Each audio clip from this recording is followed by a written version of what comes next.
welcome to this week's edition of the DC Life. I'm your host, Sal Mika. I got my co-host, Micah Frankel.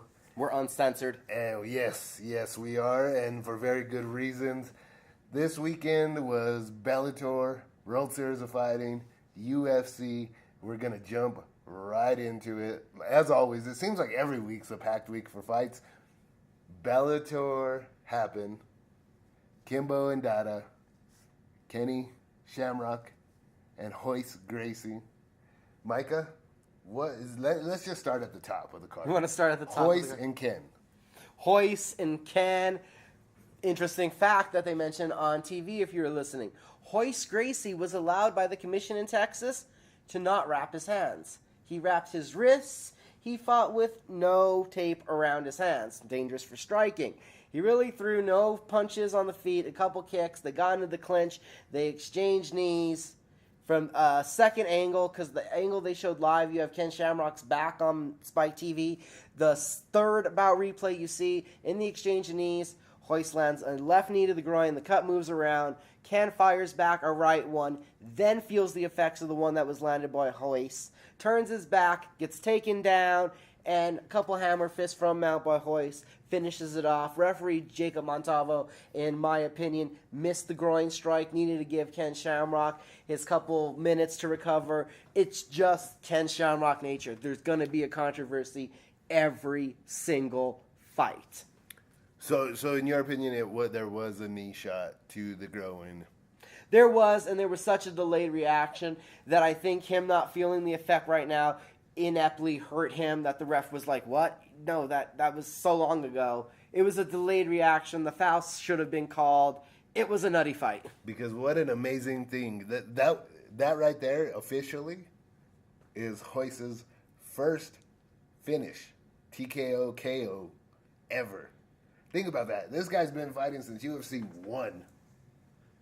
Almost 20-some years. And the first KO. That's amazing. And yeah, how good do you feel as that person being as old as you are and you got to finish? That has to be great. It was hilarious. They're yelling at each other right afterwards. Then they were hugging it out by the end. Interesting fight. Interesting to say the least. It looked like it was in half speed. It was interesting. And the co-main event. That's even more interesting. That was Kimbo Slice, Dada 5000. I got to see a little bit of it. It looked very sloppy, very fast. It was horrible. And I'm pretty speechless to say it. Far be it from me to criticize any fighter's game plan. But with the way they hyped this up, with the nature of these two men's backgrounds and beefs, if you would have told me this fight was hitting the ground, I would have told you it was because somebody was getting dropped. Dada came forward to strike, and Kimbo said, I'm going to show you my well-rounded game. Dropped down for the takedown, got to mount, and somewhere in sitting on top of Dada, gassed himself out. And they were gassed. They were both utterly gassed. I've never seen so many stand-ups, so many stoppages. There was a point where Kimbo bent over, let Dada put him in a full headlock, and then just dropped to his own knees. And from that position, pulled his head out, kind of threw Dada down. It was worse than watching something about... We know how sloppy the smokers can get around New Mexico. Yeah, those guys are more professional than this. Dada 5000, totally gassed. They were hitting each other. They were inept. The saddest part of this was how awful Kimbo Slice looked, because with 7 pro fights under his belt, we wanted to give him respect for what he's done with American Top Team, give him respect for his training, and this just went all out the window. 2.5 minutes in, gassed out. They both stayed standing amazingly the third round. A flurry of punches that Kimbo landed while backing up with Dada, kind of falling forward. Dada fell off to the side. Mercilessly, John McCarthy stopped the fight. And in a scary side note, if you heard, Dada 5000, complications from dehydration, possible cardiac arrest, was in the ICU that night. His family's asked that people stop asking questions, that they respect his recovery. Best wishes to him, because we don't want to see anything happen to anybody, but this is the fight game, fight business. It's not a game. People get hurt. If you're not in the proper shape for this, you shouldn't sign up for the fight. They said a 40-pound weight cut contributed to all of this. It's just somewhat scary to see, besides how bad the fight itself looked. He lost 40 pounds training for this fight. Is what I understand. Yeah. So he was technically training. I want to know what your training regimen was. And with him, granted, this is not dogfights, and to me, that's the way to live the lead up this whole fight week. He kept promoting dogfights 2 coming out, dogfights 2 coming out, dogfights 2, every interview. So I said, okay, then he has his purpose. And it was crystal clear to me that his purpose was to promote dogfights 2. This is on Dada's side of things. Kimbo, Kevin Ferguson, if you're not going to train, I won't want you repping my flag. American Top Team really got to sit him down and his team down and say, hey, if you're not going to be in here, if you're not going to work on your conditioning, your cardio, something, goodness gracious. It was horrible. And I think I remember we've seen Kimbo fight a couple times around 215 pounds. This was up around 236. Maybe having it at heavyweight, he didn't work as hard, or the weight played a factor in it. But either way, it was deplorable. And it was a hard thing to swallow watching those last 2 fights. I know one thing, and you know, everybody's in an uproar about Joe Rogan stating during Fight Companion on Sunday night that just happened for the UFC fights that he didn't want to see these type of fights happen, and I agree with him. I don't want to see Kimbo in there in the Bellator cage. I don't want to see Dada in the Bellator cage anymore.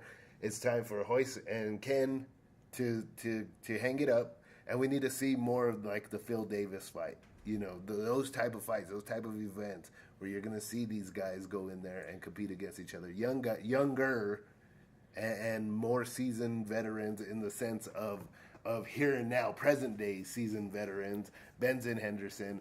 Let's start moving away from the circus fights, and that's including the UFC. I really believe even with the whole issue with CM Punk, his back issues and stuff, let's just water under the bridge.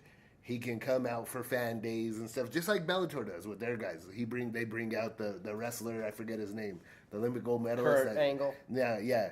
They bring him out. They bring out Randy Couture. They bring out Fedor for fan events, and you could pay these legends that way. I don't agree with it anymore. It's time to start stepping up and stepping out and showing it. However, I'm very, very curious. Everybody said that was the shit show and the garbage show and the whatnot, and they're dissing it. I want to see the spike ratings. Because at the end of the day, that's what's going to matter. Huge. But what matters to me would be what the ratings were for that first hour. Because that first hour is what's going to build Bellator's future. Now, what else do we have to look forward to? This is finally the uprising. Finally, what we've been waiting for. This week, Bellator is going to have Eduardo Dantas, Marco Scovell. We have Joe Warren and Darian Calderwood coming up. We have Benson Henderson coming up. We have the Bellator kickboxing. We have Mo versus Phil Davis. The time is now for Bellator to turn the corner, stop these fights, put on fights that actually matter, because they have fights that matter and they have the ability to make them. Absolutely. I agree with that 100%. I think it's time. I think it's time. And then you really got to stop with these, like we said, these shit shows. These fights were deplorable. Hopefully use them for the fan fest nature. And then on that, talking about CM Punk real quick, I want to throw in, what do you think of Daniel Cormier as an analysis and as a personality on UFC Tonight and the information he provides? Sometimes shaky. Well, he said CM Punk will definitely make his debut, and he's going as far as he'll take bets that CM Punk will win. He is, calling it, that CM Punk will win. So I just had to throw that out there. Look, and we're going to touch on UFC and whatnot, but to me, I think they're seeing what Bellator is doing, and the ratings are starting to pick up even bigger and bigger numbers. Well, Fox is about ratings also. Fox Sports is going to sit down and say, why is Spike TV beating us in X, Y, and Z?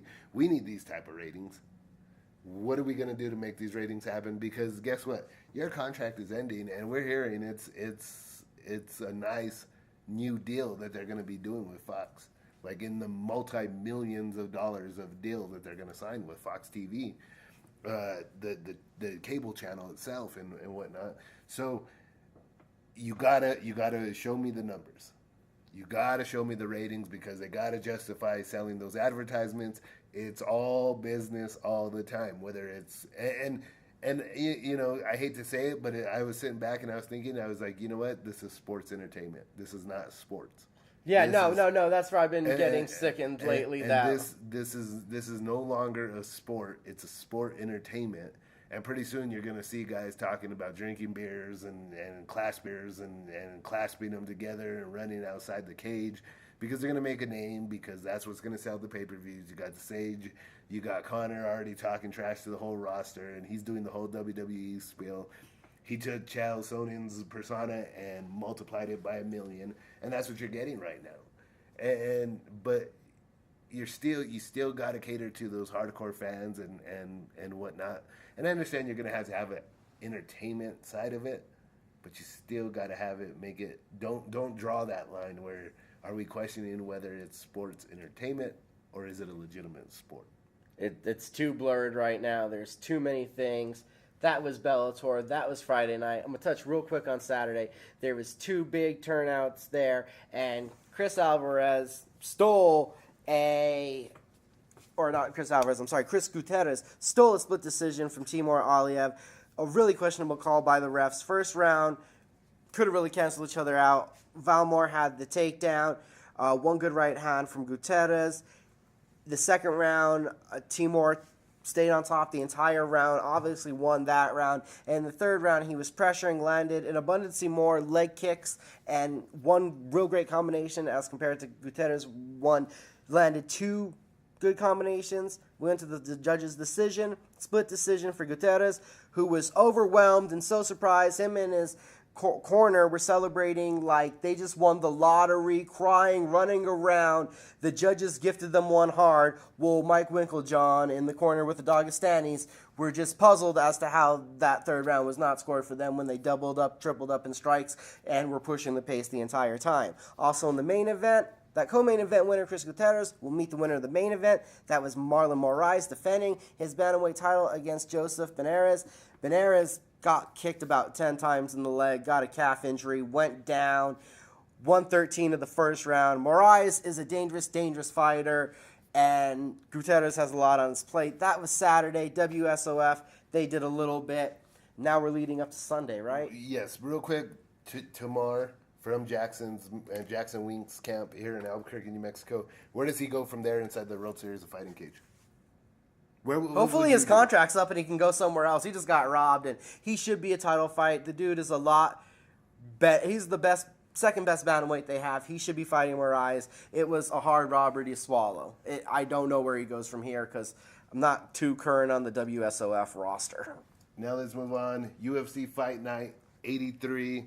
It was supposed to be a big fight between Timmy Means and Donald Cowboy Cerrone. Instead, it became Cowboy versus Cowboy, Donald versus Alex Oliveira. What was your thoughts on that main event? My thoughts were, I'll be flat out with it.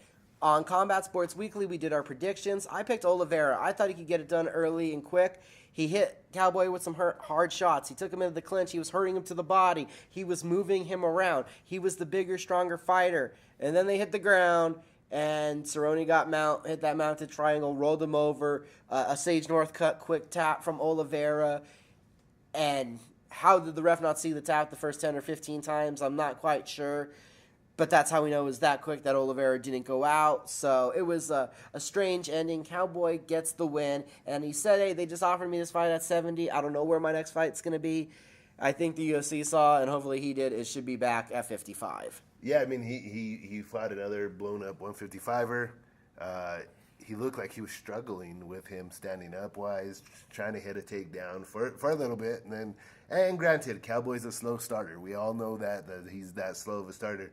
But you have to wonder what would have really happened had him and Tim Means actually fought, where you get a true welterweight in with him who's been training full blast. You have to wonder what would it, like, are you going to be able to take him down? Because you sure didn't look like you were moving him very well around the cage. More experienced fighter, I believe. Cerrone would have had a bad night. Derek Brunson. The Olay, like Holly Holmes, Rowan Canaro found himself on his butt, and Brunson just unloaded. He's a top 10 middleweight for a reason. It's a 4-fight win streak. Keep bringing them. Let's see the good matchups for Brunson. Cody Garbrandt, same thing. Augusto Mendes took the fight on late notice and got knocked out. Great combination for Garbrandt. That is a star in the making at bantamweight. Him, Sterling, Almeida, these are names to keep an eye on. Dennis Bermudez outgrinded Tetsuya Kawajiri. I don't understand for the life of me why Dennis Bermudez could not get the concept of separate and throw his strikes. He could have got a finish. Kawajiri was so gassed, and I've seen people on Twitter say that he's the kind of guy, this was the kind of performance from him of only trying to hug the legs, landing 8 strikes in a total 3-round fight that could get a guy with 1 loss a pink slip. Chris Camozzi with a big jab hurt Joe Riggs, then found his way to the clinch, blasted knees. Riggs went down, broken right forearm. Great win for Camozzi. James Krause, unanimous decision, more veteran-like, better with his striking, found the top position on the ground, took 29-28 from Shane Campbell. The undercard, the longer, more technical, Sean Strickland picked apart Alex Garcia. Garcia throws big bombs, gets off balance. Strickland stayed at his range, found the late TKO. That was a great win. Olawale Bambuzi, big head kick, wrapped his foot around the back of the head of Daniel Sarafian. Sarafian went down, couple punches. Bambuzi is a fast, active middleweight, dangerous fight for anybody. Anthony Smith took a fight on short notice, Leonardo Gomares. For 2 rounds, Smith beat him up, hit him with everything. Gomares' plan was just to get abused and wait till the third and almost stop it. He almost did, having the back a couple times, throwing a lot of punches. The crowd was booing the decision, but Smith, on 2 weeks' notice, coming off of a win over Josh Neer, that was a great win after a hard-fought war.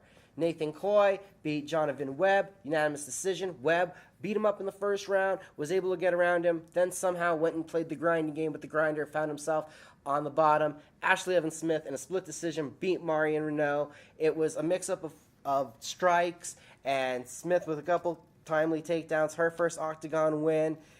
Kelly Frozhole on short notice gave Lauren Murphy all she could for 2 rounds, then got tired, and Murphy with her jiu-jitsu got to mount and relentlessly ground and pounded, forcing the ref to stop the bout. 5 seconds left. Murphy, her first win inside the octagon. I've had the pleasure to interview her a couple times, and I'm sure that was huge for her. The night started off with Shamil Abmadov defeating Anthony Hamilton, who trains at Jackson Wink. Greg Jackson was in his corner. Hamilton tried to get in the clinch, tried to find the takedown, couldn't do it, ate a lot of short punches the entire night. So that was our entire breakdown recap for UFC Fight Night 83, with a lot of finishes, couple decisions. Good fight card all in all. Overall, Bellator, give them a grade A, B, C, D, F. And this is Bellator 149. Okay, so we're grading Bellator. You know, you also had Melvin Gillard getting knocked out. Mm-hmm. That was pretty spectacular. You had card overall. Card overall.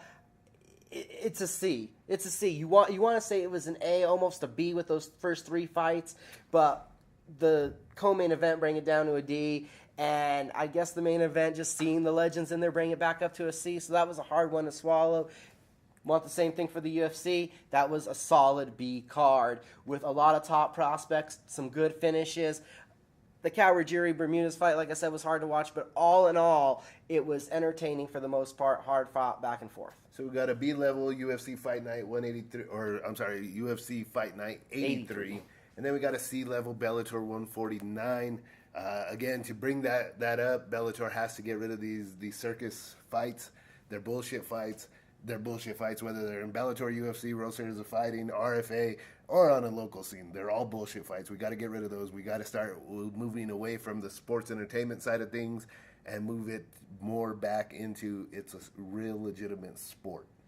I got to give Bellator kudos for at least the UFC, which drives you crazy, is you got to watch the same UFC 196 promo every break, or every time they need a time filler. And at least Bellator was able to stuff in the Bellator 154 announcement. Because they're with Spike TV, they bring in Adrian Boner to talk about his next fight. They did some stuff to change it up to keep it not so stagnant and not the same promo and talk all the time. And I finally got my question answered. What would it take for a UFC Fight Night to end on time, as the guide said? 3 first-round finishes in the last 3 fights, and we barely ended 15 minutes before TV time ran out. Are you kidding me? That was Micah's little rant about TV and TV time running over. And he doesn't even live on the East Coast. Let me tell you, if you live on the East Coast, you're staying up till 2, 3, 4 in the morning. I got family that calls me complaining about it. Instead 10 o'clock, 11 o'clock, the latest. But anyways, when we come back, you got an interview with, speaking of UFC 196, March 5th, and I know they stuffed that down your throat. Well, guess what? UFC 196 viewing party that's going to be happening March 5th. Library Bar and Grill, San Mateo location, not the downtown party location, the San Mateo Bar and Grill location with the Fight Shop New Mexico. Come on out, come join us. We're going to watch Holly Holm. Speaking of Holly Holm, Micah's got an interview with her coming up next on the DC Life Uncensored. Don't touch that dial. We'll be right back with UFC 196, Holly Holm.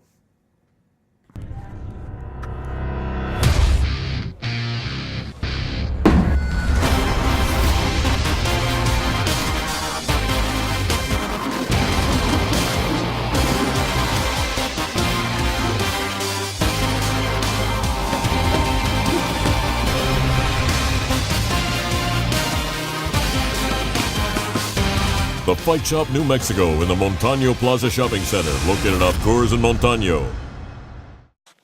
International Strategic Partners, not just another security company. Protection for home, business, and self, with background checks, self-defense courses, handgun, firearm licensing, security, and investigation services available. Contact ISP at 505-255-6063. That's 505-255-6063 or online at callisp.com. The DC Life Uncensored is back. We got Holly Holm, UFC World Champion, with us right around the How's it corner. going? Misha Tate, how you feeling?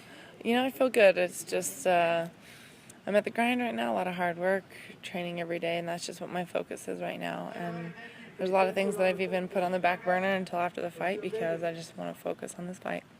We know that training is obviously physically exhausting, but we see the ringer that you're put through media-wise. How just mentally exhausting are the days? Yeah, that's exactly it. That's the mental aspect of it. There's a lot of time that goes into media as well, and we wouldn't be able to have these promotions without media behind it, so I understand that. And we wouldn't have jobs if we didn't have people covering it. So there's a big appreciation I have for it. But there's definitely days that I just need to shut it off because it's time to just focus on the fight. And then this has, again, been relatively a quiet lead up, considering you and Misha haven't had much back and forth. And again, it was the same way with Ronda until a crazy weigh-ins. weigh-in all of a Yeah. sudden. So I want to touch on that real quick on the weigh-in. How surprising was that to you at the moment? You were like, where did this come from, kind of? Yeah.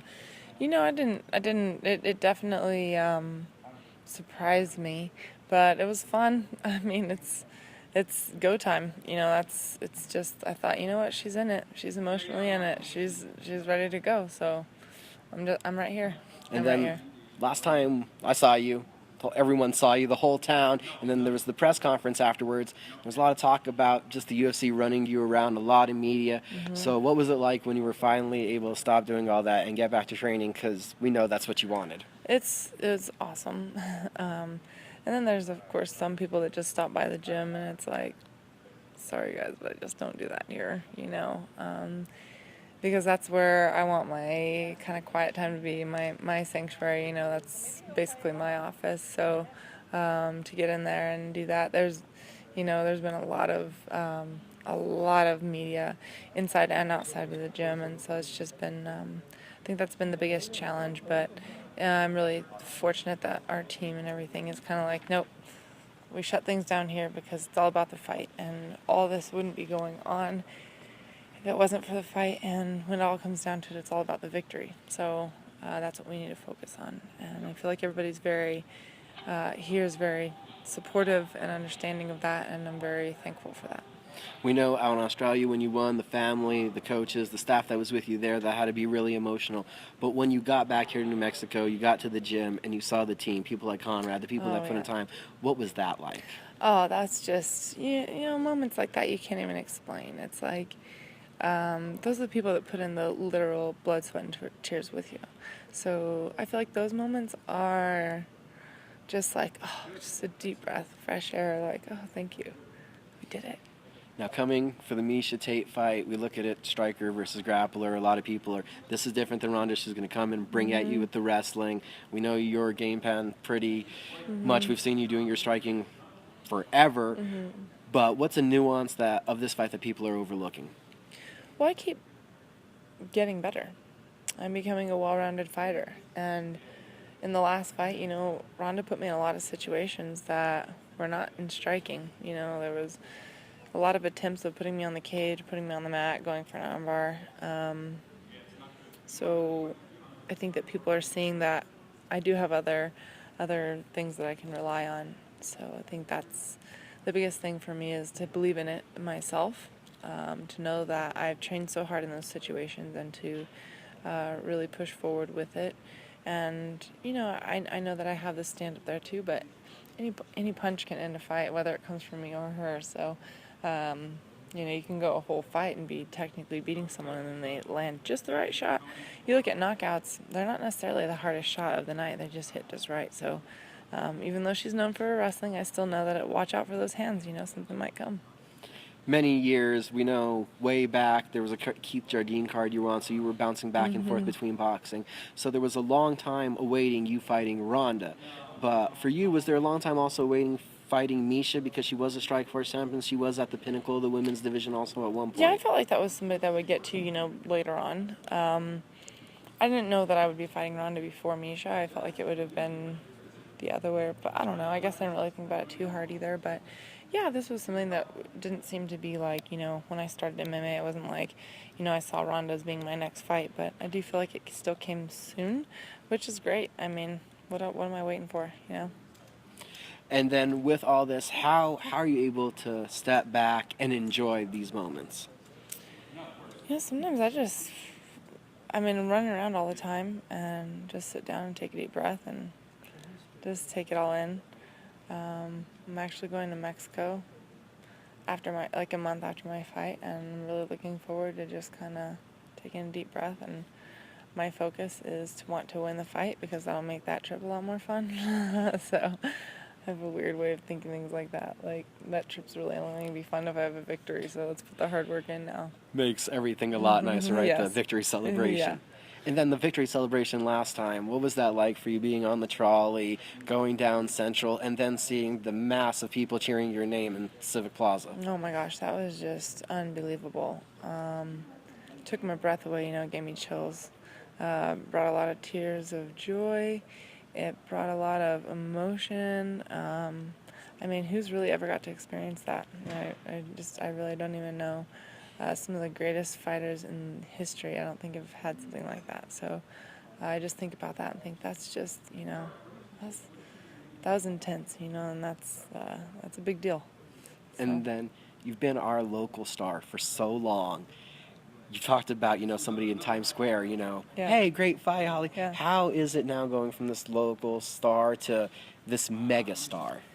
It's been, you know, I'm just trying to take one day at a time, you know, just kind of ride the wave one day at a time, and enjoy it while it's happening. I don't want it to pass me by and think, oh my gosh, how did I not, you know, kind of really take that in while it was there. So I think that's it.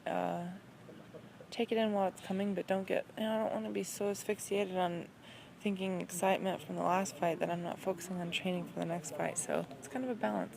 You want to take that moment in and really realize what just happened, but guess what? We saw something else, and so just to keep that balance. And you're too kind with, you know, your time, and generous to us, the media, with it. You guys are awesome. Is there any question that gets kind of repetitive by now? You know,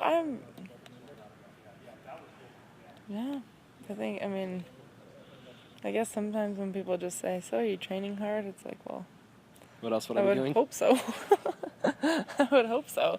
But I mean, when people know that's what you do, that's kind of the only, you know, you're trying to talk common ground. You're trying to talk something, you know, of an interest. So, I mean, it's not really a bad question. No question's a bad question, so. And then one last thing.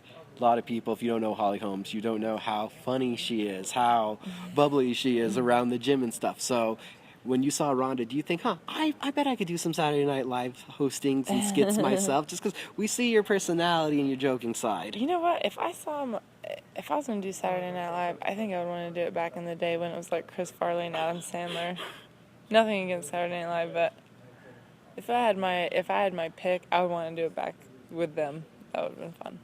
UFC 196 is March 5th. Holly, thank you for the time. Thank you. I appreciate it. Always. ISP. That's International Strategic Partners. When you think protection in New Mexico, you should think ISP, not your everyday security company, offering background checks, self-defense courses, handgun, firearm licensing, and a plethora of security patrol and investigation options. Call us at 505-255-6063. That's 505-255-6063 or online at callisp.com.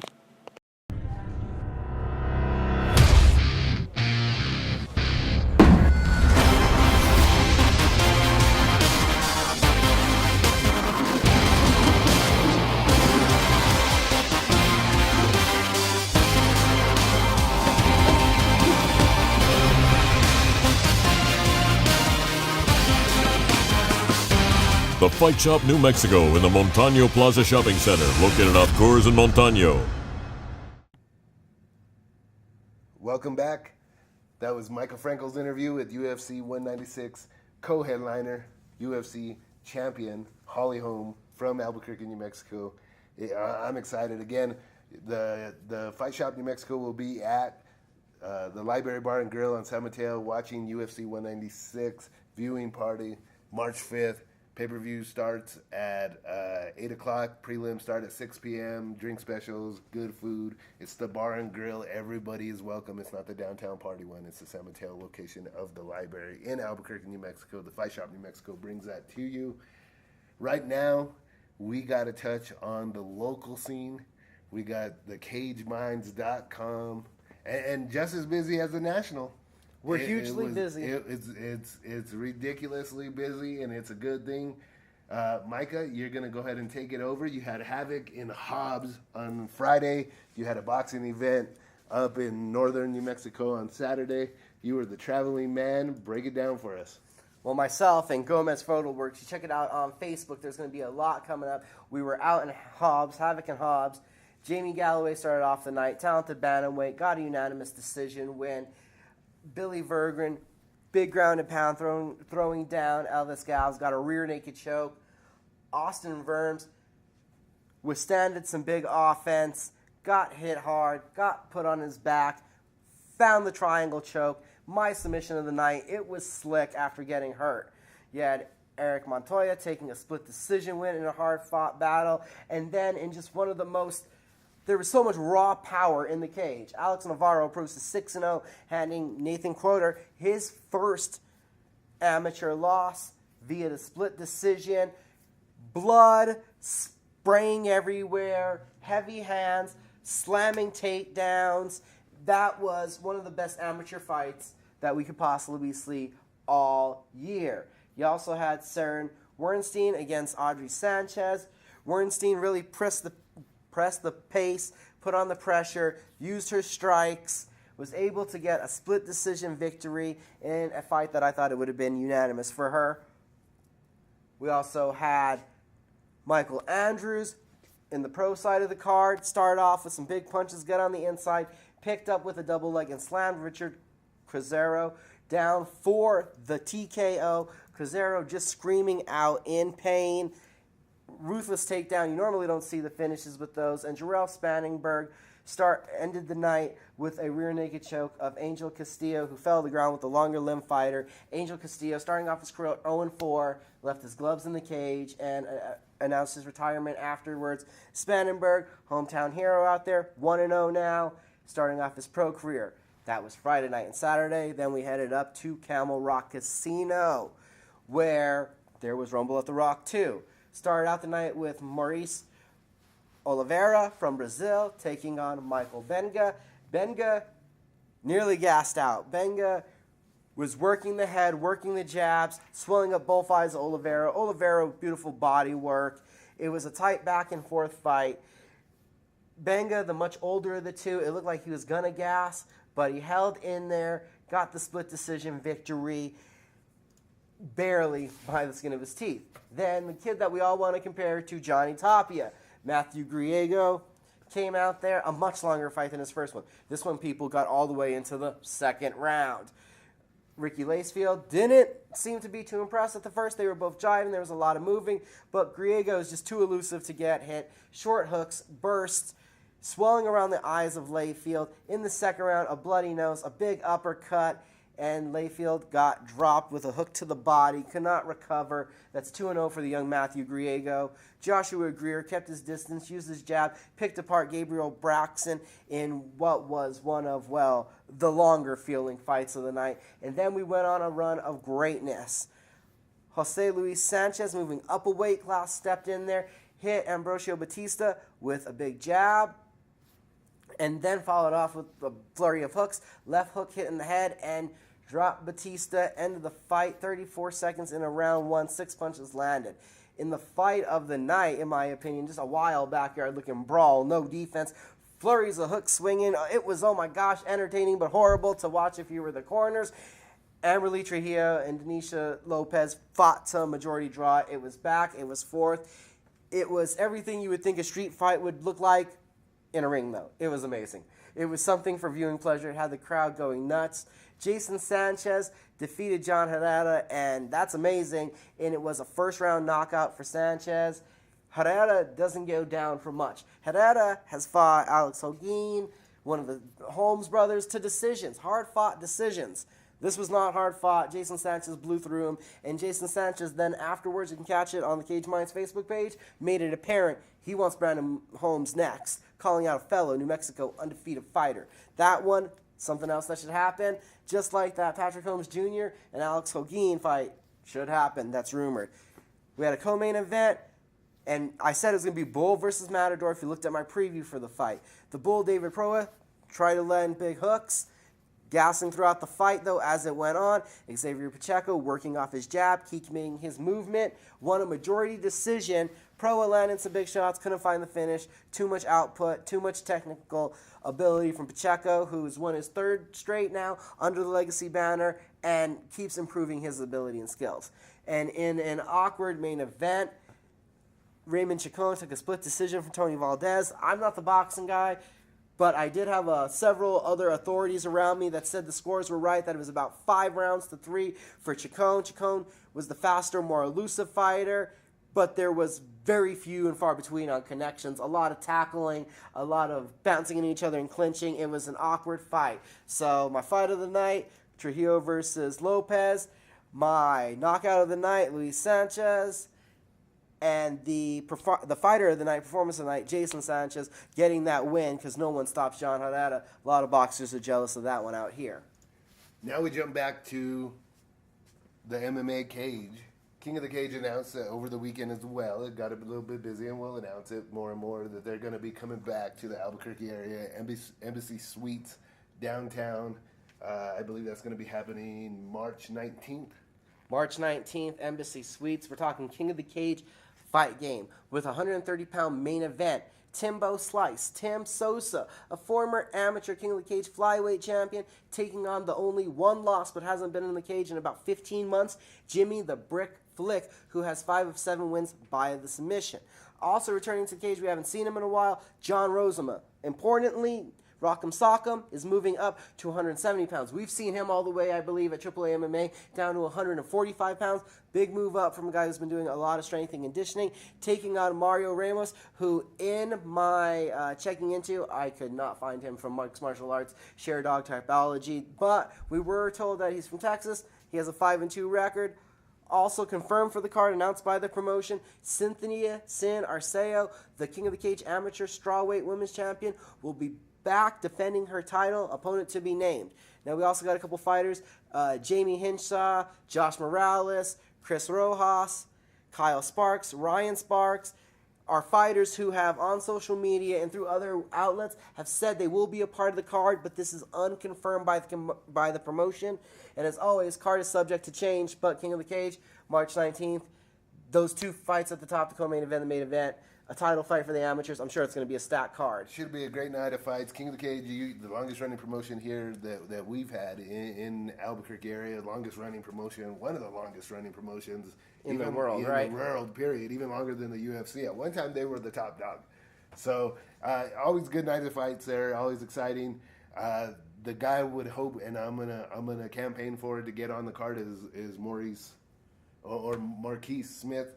Marquise Smith. Hopefully we I'm can see hoping him. we see him jump in there and get in there with somebody, be it from any school really. I mean, it doesn't matter. I think I'd like to see him more consistently with fights, and I'd like to see him stay in the Albuquerque area. Eventually, see what happens with him and his athleticism, and see how far he really can take this. Right, see how far, because if I had my way, I'm trying to get him and Javier Cepeda together, because that would just be the best flyweight fight we could put together out here for the amateurs. Dangerous one for both guys. Hey, let's make it happen. King of the Cage. I mean, that's the perfect spot to do it. Could be a good idea. Also talking about, though, some local news, but it's related to the UFC. The UFC, when we're talking about the Netherlands, actually, they're going to be making their debut out there, and, of course, headlining the bout will be Alistair Overeem. It's May 8th. It's Rotterdam, the Netherlands, and Alistair Overeem, of course, he's from there. They're going to have him headline it. Interestingly enough, his opponent is going to be his teammate, Andre Pipple Arlovsky. I hope this isn't a rematch of Mir Arlovsky. Well, that would be my own, that they're too respectful of each other. But I don't think these guys like each other. Too respectful of each other, but how does training work at this point? That's different times. It'd be interesting to see Are they if both it's in the gonna come down Netherlands. here? Yeah, it'd be interesting to see if one stays possibly, Arlovsky in Chicago or Florida. Does Overeem stay in the Netherlands? You never know how this is going to work. And then also, not locally, but on the card, they've already announced another heavyweight fight because it's his hometown. Or home nation, Stefan Struve's going to be in action against Antonio Bigfoot Silva. So that fight could go 10 different ways from Sunday. And that's UFC Fight Night 87. May 8th. 2 heavyweight matchups. Just those 2 matchups alone make me want to watch that fight. Oh, yeah, that's a get up early in the morning and watch that one. Absolutely. Micah, before we go, is there any last thoughts you want to say on anything combat sports? Anderson Silva knocks out Michael Bisping Saturday morning. That is coming up. We're going to be switching back over to Blog Talk Radio. Just so you know, the show's going to be going there instead of our YouTube page. YouTube will be done strictly for video content. Audio content will be Blog Talk Radio. So that's where the DC Life will be airing, as well as CageMinds.com. And then we also forgot this whole show, but we've got to give a big shout out to the new sponsor that came on for the DC Life and CageMinds.com. We're talking about international strategic partners. That is callisp.com. And because we're local, if you guys need security, it's 505-255-6063 to get a hold of them. So this has been the DC Life Uncensored. We'll be back after, I think we got Bellator 150, UFC Fight Night this weekend, Glory 27. CageMinds.com is going to have all the results. The DC Life Uncensored, Blog Talk Radio. We'll see you next time.